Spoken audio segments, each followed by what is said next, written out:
Hello ladies and gentlemen, welcome to this video which is designed to take you through some of the changes that we've made to the new face-to-face curriculum modules from 2012. So if you're not familiar with those, so if you're new to face-to-face or if you're returning and you haven't been using the new modules, this is designed to take you through how they work and answer some of the most common questions that we get asked. So obviously you're going to start off by downloading them from the online community. As you can see, I've already downloaded the introductory module to my desktop, and you'll notice first of all it's a zip archive. And what that means is you can't work with it unless you've unzipped it. So this is how you unzip it. If you right click on the icon and then select extract all, it'll then say to me, where do you want to put the extracted modules? Well, I'm going to keep them here on my desktop, so I'm just going to click extract. It's then going to take a few seconds to sort itself out because there is a lot of material in there, so we'll just wait for it to be done.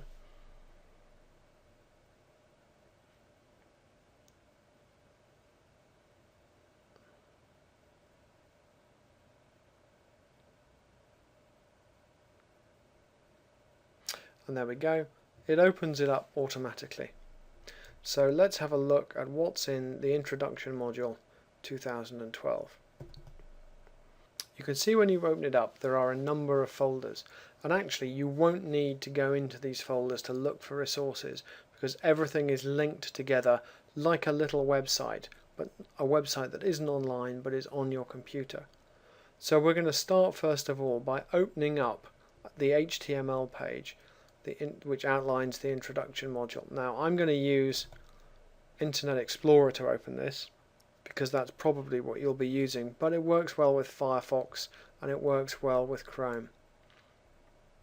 Let's just close that little bar. So on this page we have the home page for the introduction module, and what I'm going to do is take you through and show you what you'll find on that page. So let's start off. Right here we have links that take you through to individual lesson plans for each of the 8 lessons. We're going to look at those in a little more detail in a moment. As we go down, we have an outline of the introduction module telling you the kinds of things that the module is about and some of the skills that you'll be engaged with. We then have some suggestions for things you might like to look at as you prepare to teach this module. We've got links here to a number of important documents. Those of you who've used face-to-face before will be familiar with the fact that in the last version of these resources we only had one document, the teacher notes. Obviously we've responded to what teachers have asked for by providing a lot more information to deal with some of the things that some people find difficult. Suggestions on how to include assessment in face-to-face, suggestions on explaining our pedagogical techniques. As we move down the page we come to the diagram that outlines the learning journey. That is, it describes what's going to happen in the module. Now you'll remember in the past, those of you who are familiar with face-to-face, that we provided a long version and a short version. We've simplified that just by color coding the lessons. So the light blue ones are lessons that we think you must teach. So you have to cover these ideas in order to help your pupils be ready for good dialogue when they get to the video conference. The green ones are lessons that you should cover. They're certainly helpful, they include some good ideas, but if you're short of time, those would be the ones to miss. And the dark blue ones are ones you could cover. These are useful additional activities, and that they'll work very well in every classroom and be very valuable, but they're not essential for that effective dialogue. So that outlines the plan that your students will be working through. Another new element to this version of the modules are these skills maps. What we've done is use these different color-coded symbols to indicate where different skills and competencies are covered by each activity.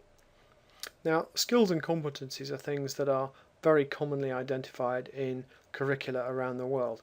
People use different terms. So for example, your curriculum might use terms like critical thinking or critical reflection or thinking skills rather than developing thinking.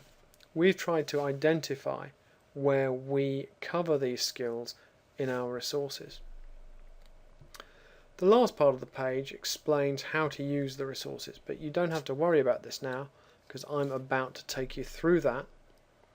And then right down at the bottom you've got some useful links to our Twitter feed, to our YouTube channel, where of course you'll find lots of movies like this one to help you engage with face-to-face, and of course an email symbol so you can email any queries or questions you have straight back to us. So that's the home page for the module. Let's have a look at one of the lessons. Let's have a look at lesson 2. So this outline is very much the way that all the lessons in the new 2012 versions of the curriculum are laid out. Up at the top you have all the links to other lessons in the modules and to the module home.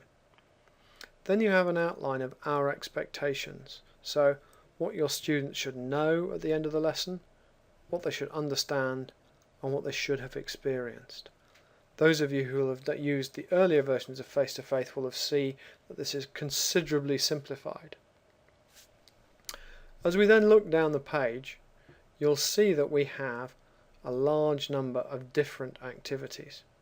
Okay, and you can choose the activities from here that are most convenient for your students, that are most appropriate for their needs. And that's really what we want to encourage people to do. Pick a starter activity, pick a main activity and a plenary. That'll give you a really good lesson, the one that's balanced for your students' needs. And you'll note that each of those identifies using the coloured symbols which skills and competencies it develops. If you're new to face-to-face or if you're in a hurry, what we have is a suggested lesson plan. So if you look at the top, you'll see it says these are the activities we suggest. So you can then have two options in how to access them. The first option is to access each one at a time. So let's open an activity up.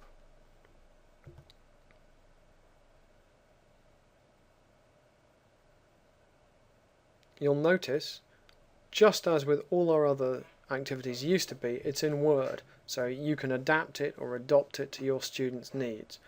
And you'll see that what it does is outline for you how the activity works, how you should teach it, and also it flags up for you which skills and competencies it activates for your students.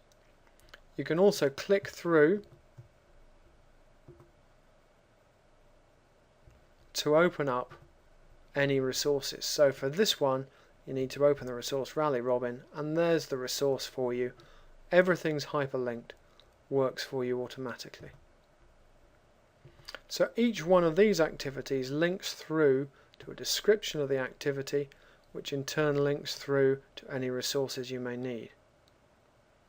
Some people prefer to use a printable version. So what we've got for each of our lessons is exactly that. We have a printable version of the lesson presented exactly as we used to present it, in a very detailed, quite wordy way. A lot of people said they weren't very keen on this, so we've moved away from it, but we carry on providing it to help teachers if you want it. So this printable version covers the essential elements, the recommended elements of each lesson. So that's the outline of a lesson. Let's look briefly at lesson 7. Lesson 7 is the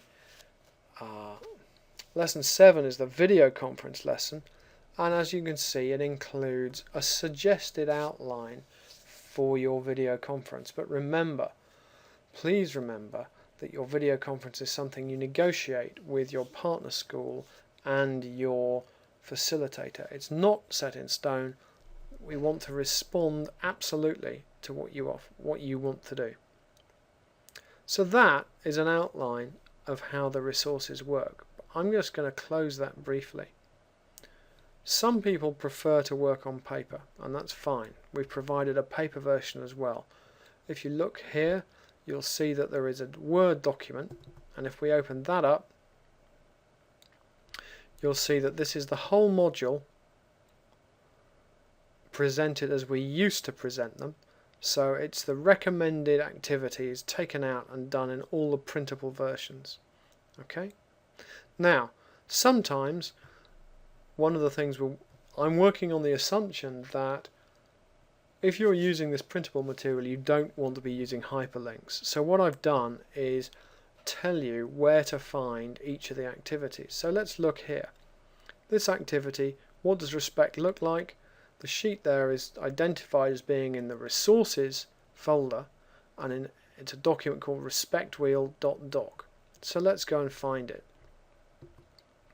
You see when we get back to the folder that there are a number of folders, and the resources folder is nice and obvious. So we'll open that up, and then you can see there are a lot of different activities, a lot of different resources in there. The one we're looking for is respectwheel.doc, and there you go. So you can use these without wanting, if you want to have a printed version, if you want to work in that kind of way, you've got the opportunity to do that. If you want to use it like a website, you've got the opportunity to do that. Everything's prepared for you, everything's there to help you. If you have any problems, please don't hesitate to email. And remember, we encourage teachers to be creative, to adapt and adopt our resources. That's why we provide them in Word and PowerPoint. If you want to change the words, you want to change the images to make them more appropriate for your students, please feel free. So there you go. That's how to use the 2012 module materials for Face to Faith.